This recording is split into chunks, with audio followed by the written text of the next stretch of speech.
And I thought to myself immediately, like, wait a second, if it's a business and, partners have come together and there's an equitable arrangement, why would the other party have so much that it gives $1 billion? Unless they've been exploited. Unless you've been exploited. That was my thing. Immediately I was like, no, man. I think that's what's scary. And we laugh, but seriously, that's very scary. Yeah. I can't actually believe that we really solely relied on diamonds to that degree. Yeah. I think that's the part that really, it hurts me. Yeah.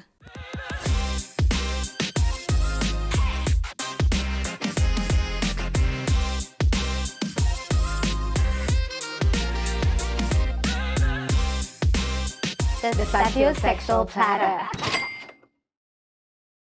Botswana, once a symbol of African economic stability, now finds itself at a difficult crossroads. The shine of the diamond has dimmed. The pula appears to be losing its power. And the heartbeat of our rural economy, cattle, are in steep decline. What is really happening beneath the headlines? My name is Balsa Abo Ame. I am Shatani Samalagai. Welcome to the sapiosexual platter. Yeah. There's a lot of headlines going on. Everybody breathe in and breathe out.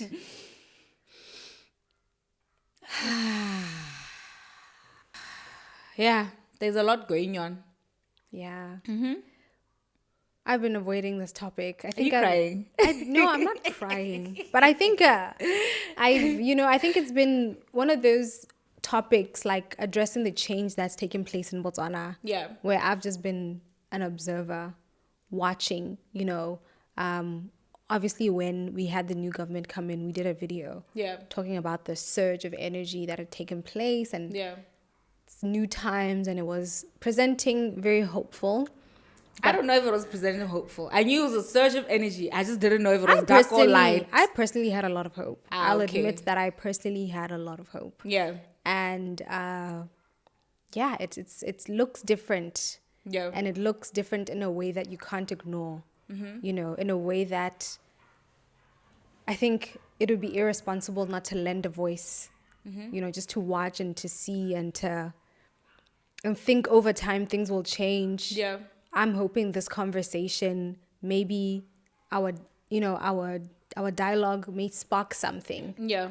At the very least, help prepare people for the change that's coming. Yeah. Which doesn't, unfortunately, seem positive. Yeah. Even though we hope for the positive. Yeah. Yeah. So which headline are we starting with? I think let's start with the main one, diamonds. Yeah. Sure. Yeah. Since a child, I've lived in a country where there's just been immense privilege. And that's been because of the diamonds, because of the way they were positioned, because of what they afforded us as Botswana: free education, free healthcare, access to so many resources and opportunities that the average person in the world, not just Africa, but just simply doesn't have. Yeah. And now, unfortunately, that state of quality has dwindled over time. I remember, when we were younger, schooling abroad was a reality. By the time I got to varsity, that wasn't a reality. And it was as a result of, government resources, a reduction in government resources that didn't allow for that choice, And so now it's become worse. We have students striking for allowance. Yes. We have a problem. Diamonds aren't being bought worldwide.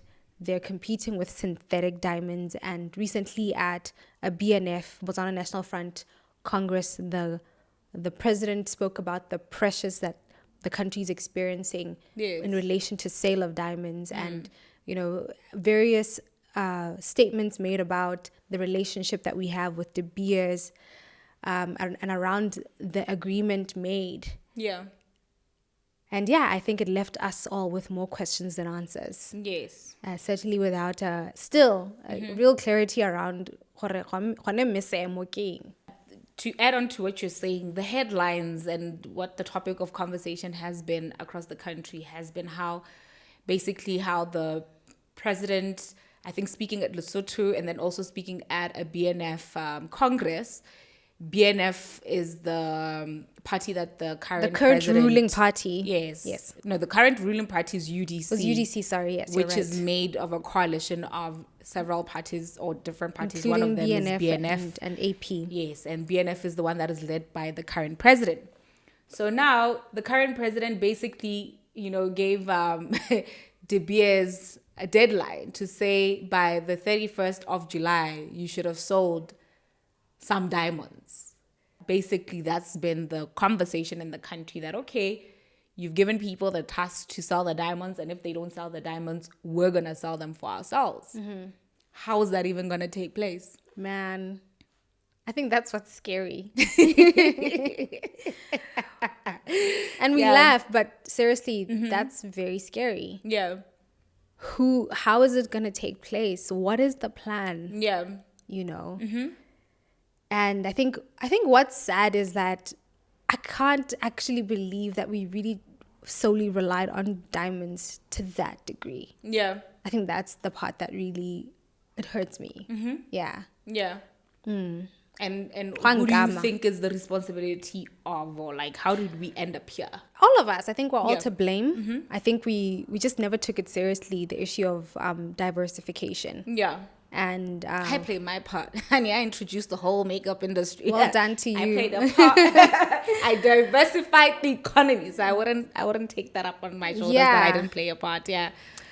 Yeah, but I just think collectively, like the majority, the collective conscious. Yeah. I don't think we took Kanye with seriousness. Yeah. And I think, if you know the story of Joseph, and when, he was interpreting Pharaoh's dreams, there was an aspect of, we're going to have 7 years of plenty and 7 years of, drought.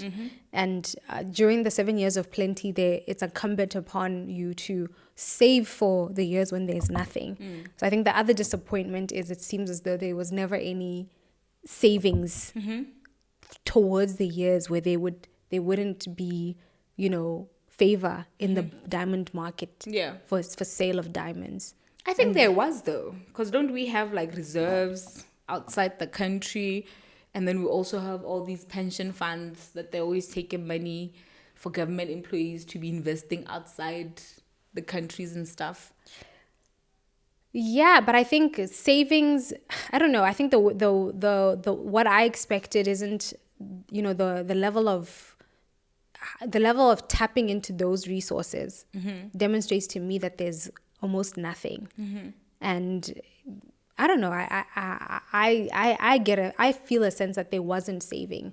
There wasn't saving because even in the areas where we could have been collecting money, like for example, the free education wasn't necessarily free, it was a grant. And there's still, to this day, I still don't know how much government has collected from people that received the education and subsequently got employed. So there should be something from there should be a fund from there. In fact, I think education should be self-sustaining at this point. Government shouldn't be pouring in any money. It should be that the people that were sponsored and the continuous collection of those funds sponsors education at the moment. And that hasn't happened. I think even in the sense of the state-owned entities that government has put money in to run or to be at the helm of certain industries, even those aren't, self-sustaining. They're sustained by government subventions. So for me, that is saving. Saving isn't just having money in reserves. Saving is creating portals or creating machinery that allows you to continue to generate income. And it seems as though there's very few industries in our country where there's like a self-sustaining component to it. So yeah, that's disappointing. So I think I blame all of us, to be honest. I take full accountability because re na le go tsaya dio motlhofo mo Botswana. And now here we are. Here we are.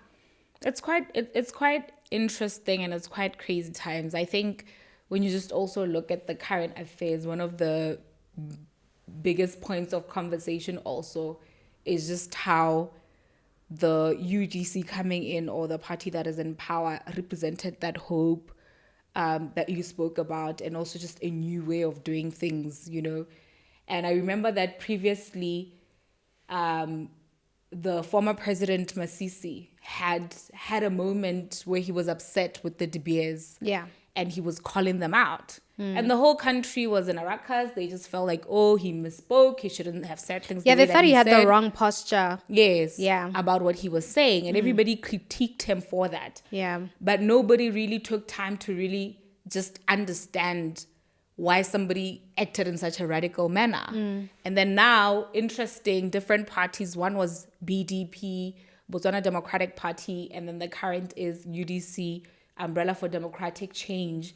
You now see President Demboko behaving in a similar way. Yeah, assuming the same posture. Assuming the same posture as Yeah. Masisi did. And he's going at different congregations or speaking at different places and calling De Beers out. So for me, it's just like, okay, this is an interesting evolution, because you also have President Demboko, who, when he was in opposition, used to critique Masisi and the way that he handled things. And it's like, okay, now you're behaving like him. That's interesting. But beyond just now you're behaving like him, what is really happening with this whole De Beers deal? Yeah. Because at the beginning, it seemed like De Beers and UDC are on the same page and they have an understanding. And then now, given the deadline that by the 31st of July, you should have sold some of our diamonds, or we'll do it ourselves, or at least that's what I inferred from what he said, and what the public is also inferring from the different presentations or speaking engagements that he's been saying all of these things at. It now makes me wonder, what is happening that when somebody gets into this position of president, there's something that they get an awareness of that just gets them to that radical place where they vet, or they just call out De Beers. I don't know. I've never agreed with the idea that the agreement should be confidential. Okay. Like the idea that we just get highlights, because Yeah. that's what we got. And so when you get highlights, you just kind of, you infer like, maybe this is what this means. Maybe this is Yeah. what this means. My red flag for this one was the billion Pula grant from the deal to say, okay, Botswana is signed and De Beers will be making a contribution of about $1 billion. Yeah. And I thought to myself immediately, like, wait a second, if it's a business and, partners have come together and there's an equitable arrangement, why would the other party have so much that it gives $1 billion? Unless they've been exploited. Unless you've been exploited. That was my thing. Immediately I was like, no, this is a business. You're making your contribution. I'm making my contribution. We're making profits, and it's an equitable arrangement. If you're giving me an extra $1 billion to advance certain objectives, then it must, to me, signal a guilty conscience on your part. Yeah. On the other side, that was me. Or beyond guilty conscious, if there's no guilty conscious evidence of exploitation That's taken place. Yeah. Where you can then make the demand to say, hey, just throw in $1 billion. Come on. You know what I mean? Yeah. That's what I felt. Or also the third one, it could be that you also got such a good deal Yeah. with the negotiations of the contract. Yeah. And whatever is in the contract puts you at a stronger bargaining power. That's such an advantage. that you ended up just It's just like, throwing well, $1 let billion. me just throw a bill. Yeah, let me just I throw a got too bill. many Benjamins. Yeah. Okay. So immediately I was like, I don't know. I don't know that I like the sound of it. It Yeah. presents shiny, but I'm not really not shiny. fooled.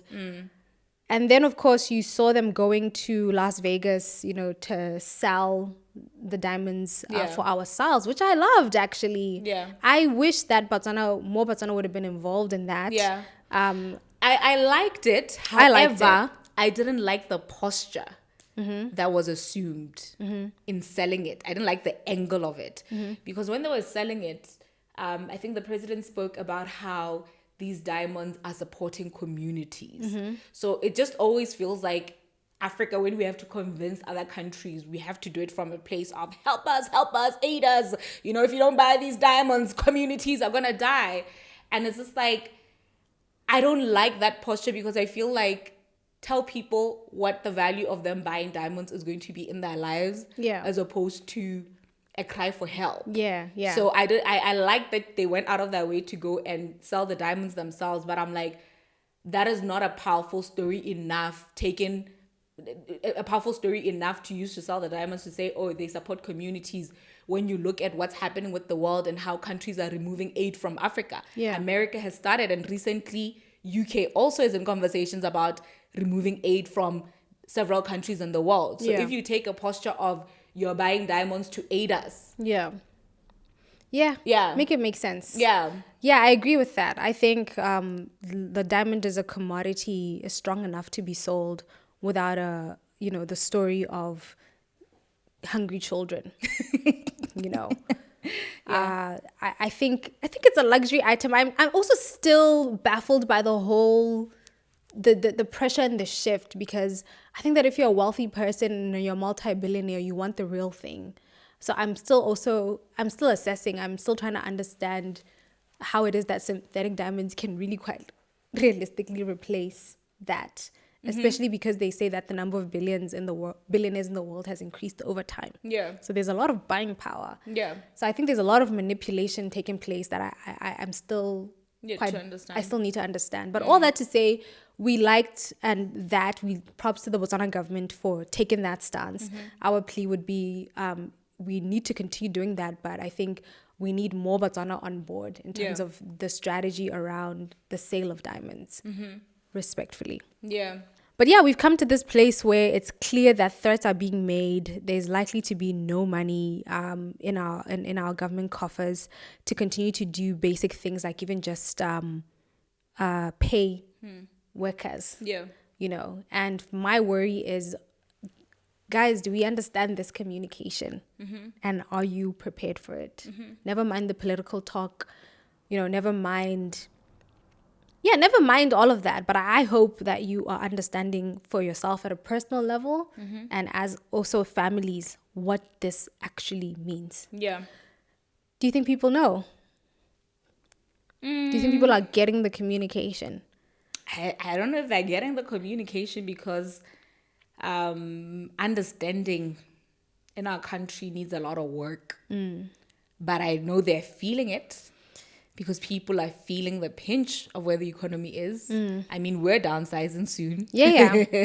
We're downsizing. We're responding. I've started responding. Yeah. Best believe. We're this. responding. Yeah. So I think people are feeling the pinch in terms of just everyday budget, food, living. Things are different.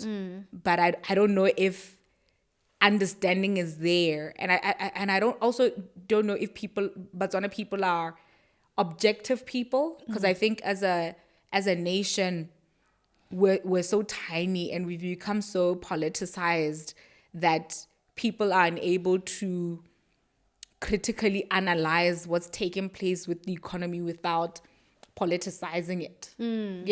So it's like, then instead of looking at things and what's taking place, you then assume a political stance that makes you unable to really consume the reality of the economy. 100%. I think the student protest is a good idea, a good example of that lack of objectivity. To say, okay, fine, some campaign promises were made. Yeah. Are you living in the Botswana that I'm living in? Yeah, just to bring you up to speed, the watcher who may not know what's going on. So in Botswana right now, the students are basically just tertiary students are holding conversations. They are protesting about how in the manifestos of the various political parties, the winning party currently and the ruling party made a promise to young people that they would increase the stipend, the university stipend, and give them more from 1.7 to 2.5. Yeah. Yes. And that hasn't taken place, and the government decided to be mum about it. So now the students are calling the government to action. Yeah. And I'm just like, to be honest. Yeah. You know what I mean? To be honest. Yeah. aren't you just grateful that you get to go to school? Like, whatever happened to that? You know, I remember just being grateful. I still live in just deep gratitude of, wow, my education has been paid for. Yeah. I even want to challenge the students who are even a part of this protest. Do you know the actual value, like, of the education you're receiving? Like, if somebody just said right now how much is being paid, and when you do the calculations, I don't know, I find it very interesting. And even the posture of, okay, so you're a parent and your child has gone to school, the government has taken on the burden or the responsibility of paying for everything, including giving, you know, some level of cushion. Yeah. Where the parents, Bomalome, just the whole community, where are you, you know? And where are you to advise that, you know, it's a privilege to be given the opportunity to learn, for it to be paid for? And can't you at least cushion that? You know what I mean? I understand there's some students that don't have that, you know, support system, but I don't think it's the majority of them in the way that they're doing the strike, because they make it seem as though aside from that, there's absolutely nothing. I just find that highly unlikely. Yeah. But I also just find that a demonstration that there isn't a real priority to educate yourself. Because if you have that in mind, then you should be able to pull all stops to make it a reality, including getting jobs or I don't know. Like, I just don't like the victim, you know, completely like you have no choice posture that they've taken. You know, I'm like, you know, it could be worse, right? Yeah. I don't know. That's just my feeling about that. Before we continue, let's just take a clip at one of the conversations that was held recently, in which one of the lead students, Eric, basically called the sitting president of the country, a liar. And he was alongside the son to one of the leaders of opposition, this Aleshando, Dumelan Saleshando's son, Loago Saleshando. So let's just take a look at the clip and then we'll come back with some commentary. I don't know whether you are being played for a fool and you are aware, or you are just a fool who is not aware. Your track record so far, it shows that we've been the bearer of lies and false promises and disappointing addresses.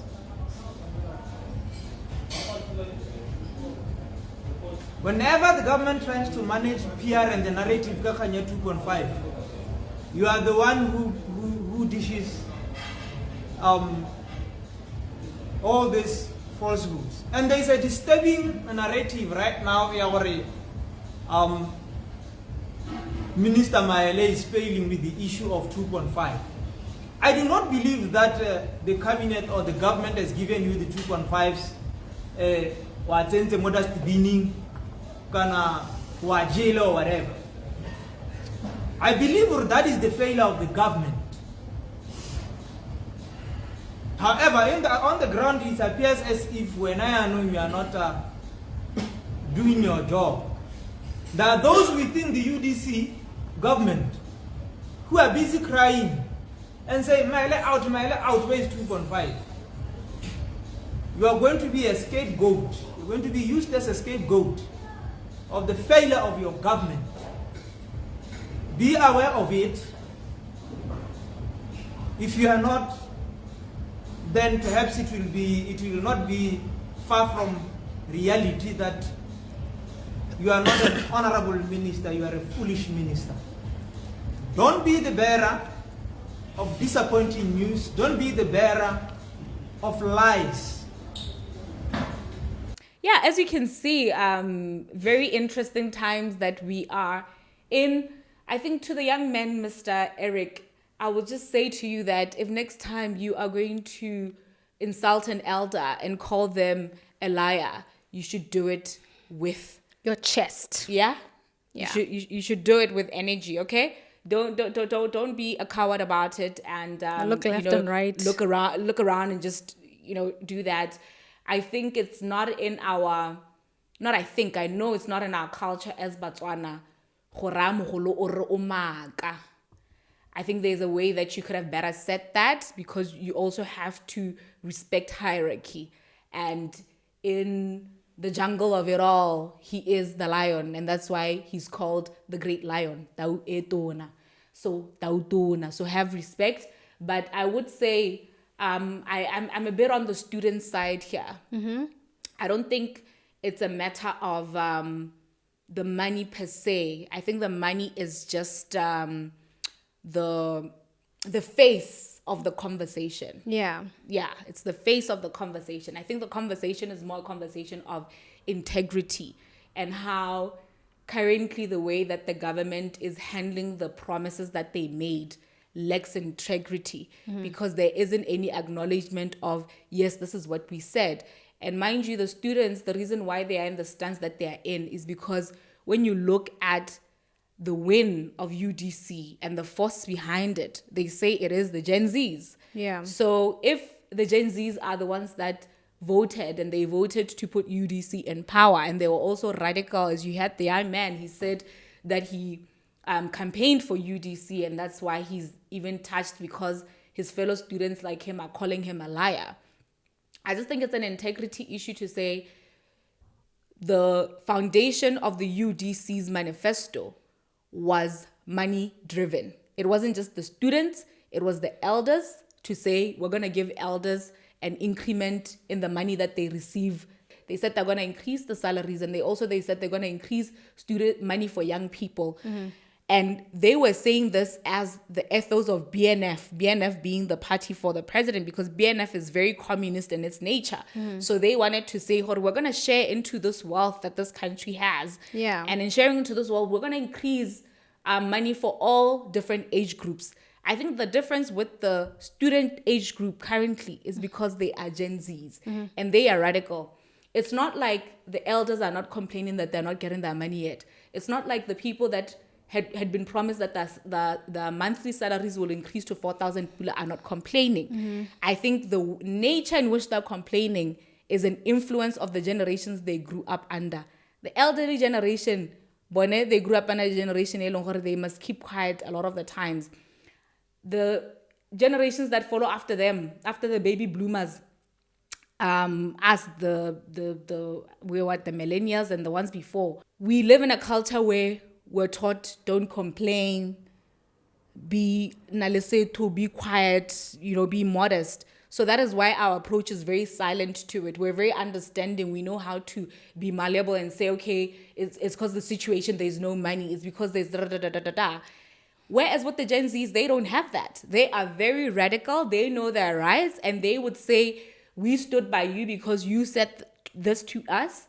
Therefore, deliver on your promise. And if you're not delivering on your promise, come and have the conversation with us, because that's what the young man Eric is saying in the video. And as much as he did disrespect the president, and I don't stand with that, but he did bring it around to say, come and sit down with us and explain to us why that is not possible. Because there's an integrity on a leader, especially a member of parliament, being that financial conversations I had in the parliament, even with the previous regime. So they should have an awareness of what's taking place in the country. And it's not like the people who work in the government are only of the ruling party at a given time. So even when the money was running out with the previous regime, there were people in opposition that are working in the government and seeing the situation.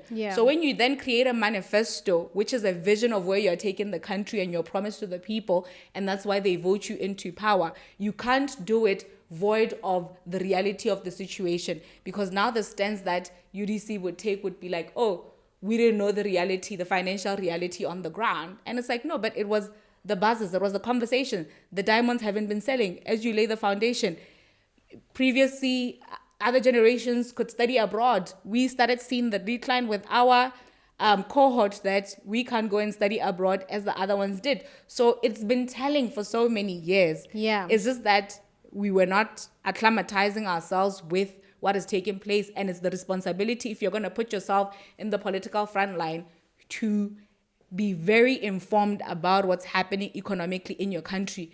And when you now create a vision and a manifesto, do it with a level of integrity. Don't do it to just get votes. And then when you get votes, you come in and you say, you know what? Lobbying for votes and actually governing are two different things. And that was that. Yeah. Yeah, I don't disagree with anything you said. Yeah. I still get back to when it's all said and done, we all have to go back to our respective homes. Yeah. And when it's all said and done, you still have to kind of, look at your life and where it's going, regardless of what the government of the day is saying. Yeah. And what it's doing and what's happening. And my thing is pouring your energy in a protest when you know objectively, like you were saying, because this conversation started with objective recognition of what's actually happening. So in as much as you want to call the president out, the absence of integrity and all of that, the absence of integrity in protesting during a time when you know what the economic reality is. Yeah. And then trying to make the conversation about it, but you said and you didn't say. I'm like, okay, cool. Then what? Then what? Yeah. You know what I mean? At the end of the day, you have to make decisions that demonstrate your understanding or are aligned with the reality on the ground. Yeah. The reality is, Madi Hayo, right now. Yeah. Why are you going to take people's energy, which can be spent towards generating ideas, making money, doing other things, and you want to take the collective conscious energy and, generate it towards 2.5 as though you're getting nothing, because right now you are getting something. It's just not 2.5. So make do with it. You know what I mean? I agree with you, but I just think, okay, guys, like that's just my thing to it. To be honest, like I said, money is just the face of it. I think the biggest issue here is also integrity. I think even just beyond okay, and all the like, then you look at how people are living lavish and also just traveling a lot. So if a person is looking and saying, okay, you want me as a student to understand that there's no money. Do you understand that there's no money? Because if you understand that there's no money, then you'll do things a little bit different. I agree with that too. So I think that I agree with too. It's confusing when you're sitting and you're being told, or the reports are that there's no money. Then you see people making certain financial decisions that benefit them or put them in a certain experience. Then you are sitting at home like, oh, you're telling me there's no money, you can't increase my money. But to achieve what you just did takes $1 million. Required money. Yeah. And that $1 million, you could have at least said to the students like, oh, students, this is the financial situation. We've searched our pockets. What we can do is maybe sacrifice these trips, and then for 3 months, you give students a taste of why they put you in. I don't believe in giving anybody a taste. I think that would be irresponsible. Yeah. I think that if we say there's no money, there's no money. So nobody's getting a taste. No, but for me, it's giving a taste because the ethos of the party is we're communist. So if you are traveling and experiencing... Yeah, but we're going to share money that we have. We're not sharing money that we don't have. No, what I'm saying is the money that is used to travel, clearly it's money that we have. So why can't we make sacrifices with certain things to say, let us give you an increment for 3 months and do what you can with that 3 months, but understand after this 3 months we're going back. Because even when you look at international students, when we do go out, you would find that the international student is given a clothing allowance, a settling allowance, a whatever allowance, and it's a bulk amount of money, whereas the students at home don't get that privilege or ever experience having that immensity of money in their hands. So if you then make certain sacrifices to say, okay, let's sacrifice trip conference and then for at least 2-3 months, areba fair allowance, this thing, just the share of wealth. As it's the promise. So yeah, for me, I mean, I don't even agree with free education anyway. So but that's neither here nor there. Allowance is just not great for me. It's like you can't convince me that anybody. No problem, but that's like allowance should be increased. This thing is, it's not about our personal awarenesses so much or our personal principles. Yeah, because I would take the same stance as you, but I can't objectively look at a student and say, you have no merit in what you're saying. I may be the person who's like, y'all are entitled, go out there and work. That's my personal stance. Yeah. But at the end of the day, it's like there was a political shift in the country. Yeah. And it took place because of the Gen Zs. It took place because of their radicalness. And it also took place because they bought into the promises that were made to them. Yeah. So now when they come to collect, and mind you, UDC did celebrate hore, ha, bana, ma Gen Z, ga bana patience, ba ntshitse BDP. And they did that. So the same demon that gave you the throne is the one that's coming to eat you back. And you must feed it. It's a principle. It's integrity. But I do agree with you, hore, yeah, don't be a spoiled brat. Go out there and earn your money. And the more you receive and you don't know how to cultivate your own self-reliance, it just digs a further hole where you're unable to actualize. I do agree with you, but I'm like, but the conversation in the country is what it is. And if we look at it objectively, we should actually listen to the merit of what they said. And UDC did say they want feedback. And this is them. They've found different ways to come and say, oh, but the response is not, you know what, you are right. We did say we would increase the money. However, there's no money. The students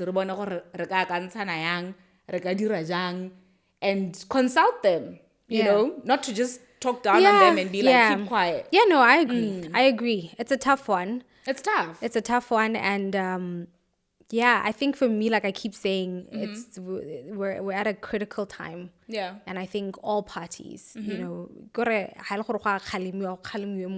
Yeah.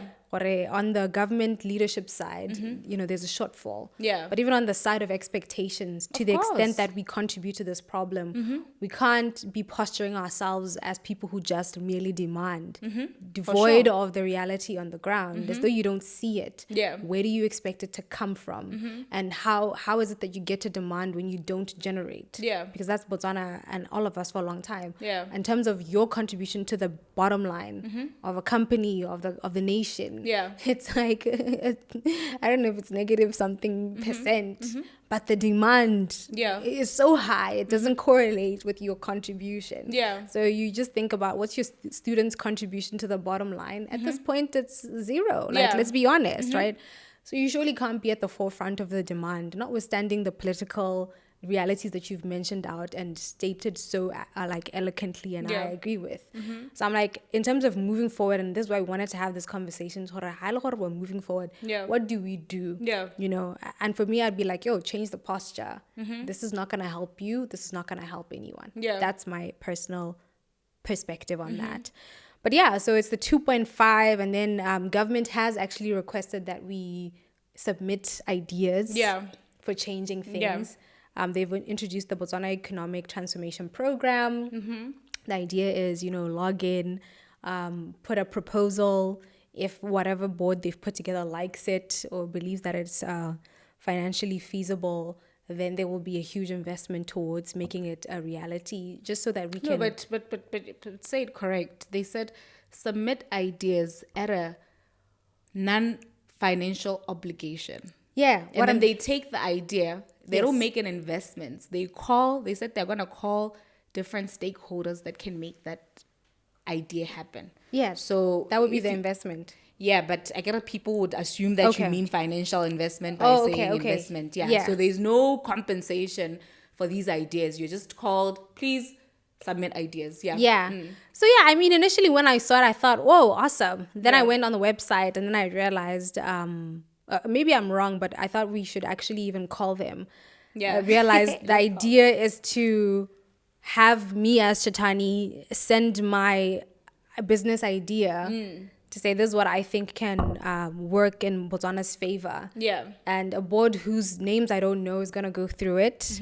There's no clarity around, well, what if Bal and Chetani submit the same idea?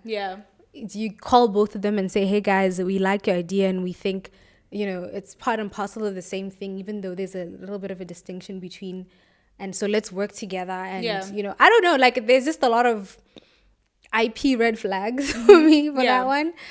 So I don't know if it's going to work, you know, in terms of incentivizing people to share ideas.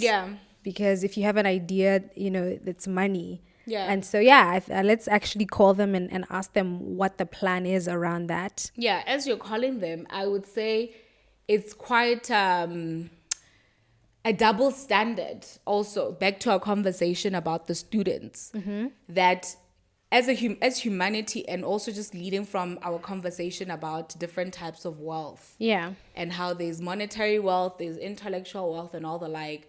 It's like, oh, when it comes to money, we put such a huge value on it that, oh, don't expect to be given 2.5. Yeah. But the government can sit and expect that people should give them free ideas that would be worth more than that 2.5, ideas that can be worth 1 million. So what is that double standard about, where you don't want the student to expect the 2.5, but you find it okay to make a call for action to get people's ideas that are way worth more than the 2.5, worth millions, and you just want them with no financial obligation. So this thing, I just say it to say it shows a culture that we have in a country where we expect and demand with no responsibility and accountability. So if we're going to ask people to be more accountable and responsible, stop asking for money, I think we need to do the same about people's intellectual property and have a responsibility and accountability for it, that the same way we ask them to not demand and know the reality in the situation in the country is the same way that you should also know the reality in the situation and know that ideas are money, as you said, and people are going to solve unemployment or solve their financial situations with those monies that they make from that idea. 100%. Is it going through? It's not going through. Let me just try it one more Try time. another number. This is a free announcement from Masscom. So, And the phones are off. Red flag number 2. stop. You guys need to stop. Okay, this is like, who do I know that I think can give us a number? Wow. Can I let someone? I have no idea. It's the first time I'm finding out about this Botswana thingy. I guess the number's not going through. We can leave it there and just go on to the next yeah. thing. So anyway, you can go on the website. Yeah. It just it outlines the 5 stages that one goes through. I just think it's even odd. I'm like, yo, give me Yeah. my idea. You are the one who's ruling in power. You're the one who sits and gets 70,000 or 80,000 every single month. I'm sitting I'm an employee in Botswana at home, and I give you my ideas for you to go shine with and execute and keep earning, and I'm not earning, and you want my idea because I think there there's was too many risks. I think man. for me, I would have been nice if there was evident IP protection in this one. Yeah. And just different criterias that were shared in terms of if people submit similar ideas, what do you do with them, and the process, and also sharing who the board is, like the people that are going to go through these ideas. Yeah. Are they international folk? Is it progressive businessmen? Yeah. Is it successful businessmen who've made it in this country? I also don't know, like, what's the difference between this and CEDA? Because I would think perhaps CEDA would have funded certain projects which are successful to a degree. Yeah. So I would think the smart thing would just be to, and maybe this is an idea, maybe I'm just sharing my IP. I mean, wouldn't you just invest in scaling those ideas? So if somebody has done something and is able to pay CEDA back, properly, then let's approach that person. Yeah. And say, how about government makes a 50% capital injection? Yeah. And increase that for the benefit of all. Something like that. But this, I like that, you're encouraging this robust discussions, but on the other hand, I'm like, but I don't understand how the IP protection aspect was just completely left out. It just seems to be a very critical, obvious thing that you would think about if you're going to ask people to just share their ideas. Because I have ideas, and the principle and the law I've been taught is you'd say nothing until you start to implement. Yeah. So I don't know Exactly. how I'm going to just, share it on a website, and I don't know where it's going. Yeah. I think that's a concern.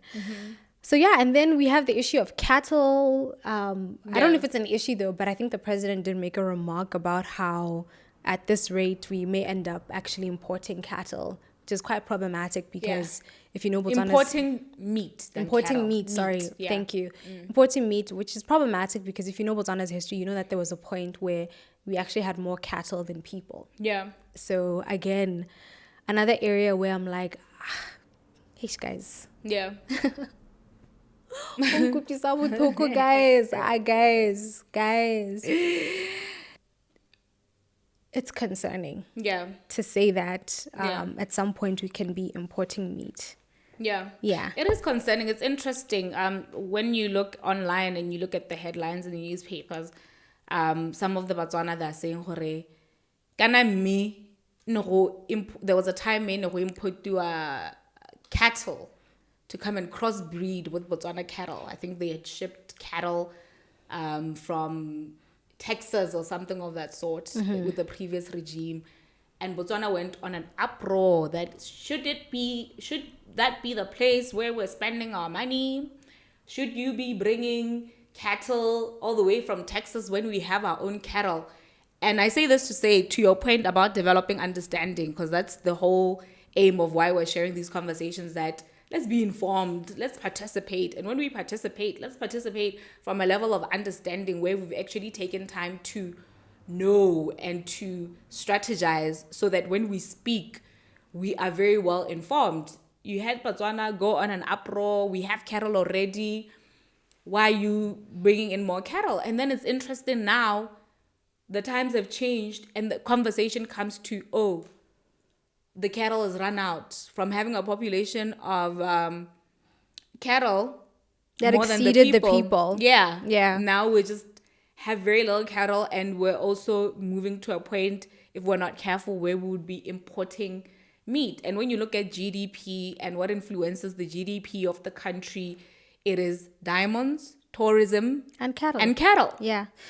Yeah, if what puts our economy at a point of stability, and what was also a huge earning power of the Botswana is on that deep decline, it shows how fundamentally understanding is low, because we critique without understanding. You see cattle coming in and you say, oh my God, money wasted, as opposed to, why would these people do this? So that when you really critique, you're coming from an informed place, or okay, why would they do this? And then actually go check, oh, the cattle population is going down.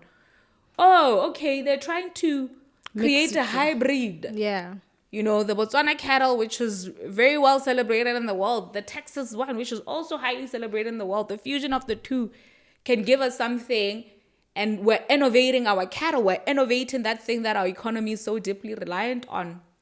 So it's so interesting now that we're here where we're like, okay, we need to do something about the cattle. And it also just makes me see how the focus of us as a collective consciousness is very scattered. It is. It's scattered and it's, like you say, politicized. And instead of assessing something just for its merits, we first identify first what's the political affiliation. And it brings me back to one of the very first conversations on the sapiosexual platter with His Excellency Masisi on mindset change and how that polarized everybody. I still maintain to this day that was probably the most brilliant thing it is to ever come. And, you know, relevant to the time most relevant to the times, because even the UDC, before it can begin to reap any benefits of any of the innovations that it's bringing in, fundamentally the people's minds must be changed. They must change. Facts. They must change. The change in my life took place because my mind changed. I had a mindset change. You know, I had a mindset change from employee to employer. I had to quit my job, but my mind changed first. You know, and before anybody can embrace a lot of the changes you want to bring in, I think we got to bring back that mindset change campaign. The government can only do so much. And I think also beyond the government doing so much, the government is enabled by the energy of its people. So if every single time the government is in power and we're tearing it apart, whether it's UDC, whether it's BDP, I just think that we need to take a stance of the leaders are the leaders of the day. And we accept them. And we accept And we them. embrace need to, them. Yeah, and we need to give Yeah. them a lot of support for what they are trying to achieve, because the stance, Botswana currently and the culture that has now cultivated over the years is a culture of just complaint. Yeah, it's a lot of Like, complaint and just tearing complain. down. You tear down. You don't even try to understand. You don't even try. It's like we have seen these leaders as people that swindle money from us, who think about themselves and then don't think about the country. And we just assume that from propaganda, from conversations from the tables, from gossip, that is just so highly uninformed, and we act from that with authority. Like, you act from a state of gossip with such authority, and you carry it forward, and it's just like, yo, guys, if we want our country to thrive, and if we are Patriotic. thank you, we're patriotic, as we say, then we need to accept who has been given the power by the system that we have chosen as a country, and really give them our full support, notwithstanding what our political affiliations, our political stances are, because when the government does perform and do well, it benefits us. All of us. Yeah. So Yeah. that change is very much needed, because now it just creates habitual culture of just critiquing people. And doing nothing. Being very negative, being spectators Yeah. and commentators than participators. 100%. Yeah. But all in all, I also still have hope for this country. Yeah. I think that Botswana is a special place that God has highly favored. Yeah. And I just think we need to look back at our history. And I think we stand between the Egyptians and the Red Sea. And I believe that with our leader currently in place, that we can part the Red Sea. Yeah. But like as my co-host said, it requires support from all of us, and a deep belief in a better Botswana than the Botswana that we've seen. Yeah. And so, yes, guys, you had it here. My name is Shatani Samalakai. And I am Belsa Abo Ame. You've been watching The Sapiosexual Platter.